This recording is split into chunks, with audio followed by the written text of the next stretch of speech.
Perfect place, perfect time. Okay? And that's in keeping with the very premise of what we teach. We teach that the first step of treatment is that we recognize that there's power, intelligence and love, presence everywhere. And in the first step of treatment, we invite you to go within and to imagine what that is for yourself. Omnipresence, presence everywhere. Power, perfect love, everywhere present. There's not a spot where God is not.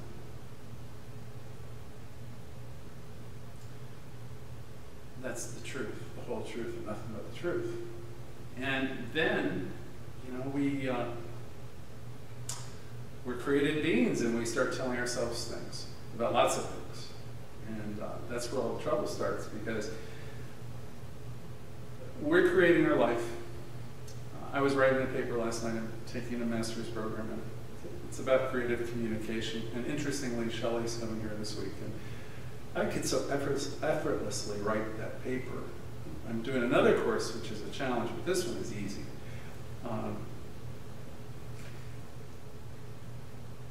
We have power, and we use it constructively sometimes and destructively oftentimes, and it's all about what we think and what we say, and it's about our old tapes, it's about our conditioned thought, it's about the way we were using a John Gage phrase, our entrainment.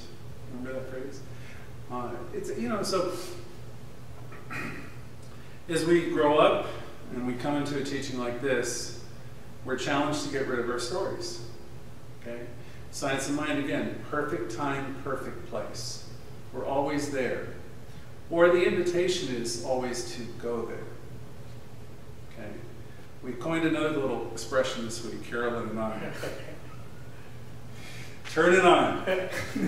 So it isn't this little light of ours, let it shine, turn it on. You know, Ernest Holmes said there's power for good in the universe, greater than you, of which you are part. Ralph Waldo Emerson said this power is constantly wooing you. He said there's a corrective principle.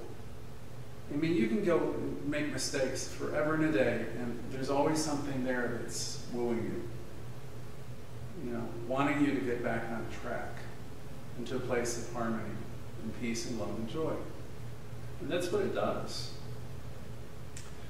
I've learned, and we know, that nobody needs to punish us. We get punished enough by virtue of our own thinking and thoughts and things we do. That was an idea that was well covered by Ralph Waldo Emerson, that, you know, it's the punishment's in the moment when we separate and when we go into the story. So a practitioner in this teaching practices. That's what we do. We practice. We practice discovering new moments. Okay, what's a new moment? Anybody know? This one. Thankfully. And how can you be in a new moment, really? Release. Well, you know, I have loads of stories to illustrate points. I mean, the one that I love telling, I got from my father many years ago. I called him most mornings. He was retired, and my mother was still working, and I would call him with the problem du jour. And he would say, Gregory, what exciting challenges do you have for me today? And I would begin to tell him about what was, you know. And he said, well, one morning he caught me off guard. He said, I was watching Good Morning America, one of the morning shows, and he said, I heard the most brilliant thing I've ever heard in my life on Good Morning America. Call it Good Morning America. And he said a Jesuit priest was there speaking, and the guy was a scholar and esteemed, and the person asking the question said, what do you attribute your great success? What is it? And he says, well, I wake up each day, and I sit and I'm quiet, and I ask of God, the universe, that may all prejudice be removed from me just for today. May I be free in this moment just for today, this day. May I be innocent of judgment right now. Can I come into this moment and be clear and clean? Many years ago, I read a book by Krishnamurti, which was called The Awakening of Intelligence. And in that book, Krishnamurti said we all have these perceptual veils. I have some. I have probably many. And you might have some too, right? And so when I'm communicating through stories and stories of learning, right? And you're hearing me through your veils. So Krishnamurti asked the question, he wondered if communication is really even possible. I believe it is. I believe this teaching affords us great tools to get clearer and cleaner in our communication.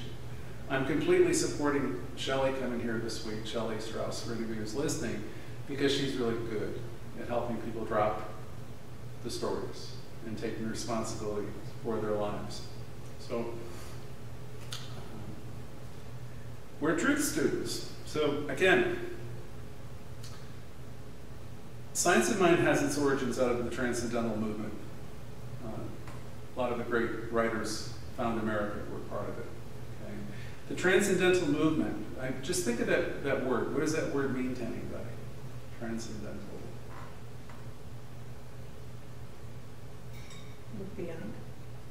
That's good. That's a good way to say it. Okay, so we don't look to the conditions in our life as, we know the conditions might be the facts with a small f, but we look beyond the conditions to a greater reality, a greater truth. So the facts might suggest, the lab work says, oh my God, your triglycerides are high, this is that, and your bank account has too little money, and oh my God, I'm not healthy, I'm broke. Those could be the conclusions you make from the facts. But there's a truth that's beyond the facts. And this teaching suggests we go to the truth. There's a pattern of life and love and perfection here. It's wooing you, it wants you to shine. Turn it on. Just turn it on. Let it happen. Let it happen. This little light, just let it do it. It wants to do it. It has to do it. You're here to have it happen. You exist for that. Don't let it. In this teaching, we're outrageous. We say we're going to put a demand on consciousness. I first heard that phrase and blessed myself. I was raised in a different type of belief system, right? Oh my God, they're talking about the thing itself, and I'm thinking lightning is going to strike down. You know, the power is available. It's always available. It's always saying yes to you. It's the only thing it can do is say yes to you. So, those are my friends in the 12-step program, and there are many. They've got a lot of the answers in a lot of the programs, because in the 12-step programs, there's a suggestion in the third step to turn your life and your will over to the care of this power. And in the 11th step, there's another suggestion. We'll say, sought through prayer and meditation to improve our conscious contact with this power, seeking only a knowledge of its will for us. So, religious science is not a loosey-goosey type of teaching. It's very, very powerful. It's powerful because you get, as Emerson would suggest, your bloated nothingness out of the way. And you allow the power that is the power you are one with, you allow that to light you up. And let it come from the inside out. And you'll be on purpose and on target. There's no... every encounter is a holy encounter. You're always in the right place. So what can we do? Really, the suggestion is to keep working with your thinking and thought processes. Change your thinking. Challenge yourself to see the good or the what? The God, we say. That's what truth students do. They quickly remove themselves from the stories as quick as they can. And they focus on what's possible. The good, the God, the good. If you keep doing that, that is a practice. And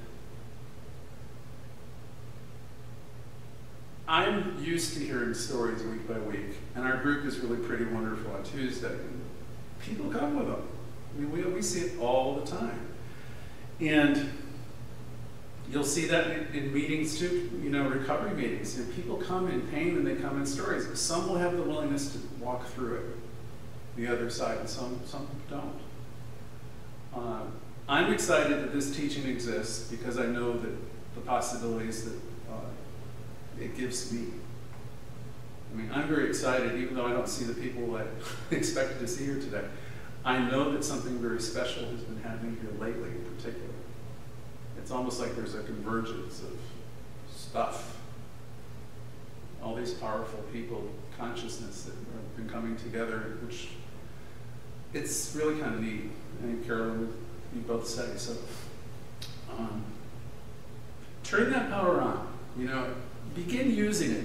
One of the things some of my friends have been saying lately, more from the unity background, they take a little bit more of a passive approach to this than I do. And 2 or 3 of them are, coming here now, and they say, they're kind of like waiting on the Lord kind of thing. And I'm saying, you don't need to wait on it. You just need to turn it on. It's there. Our teaching's not about wishing and hoping. It's about knowing and realizing the truth. God in you, as you, is you. That's it. So it is.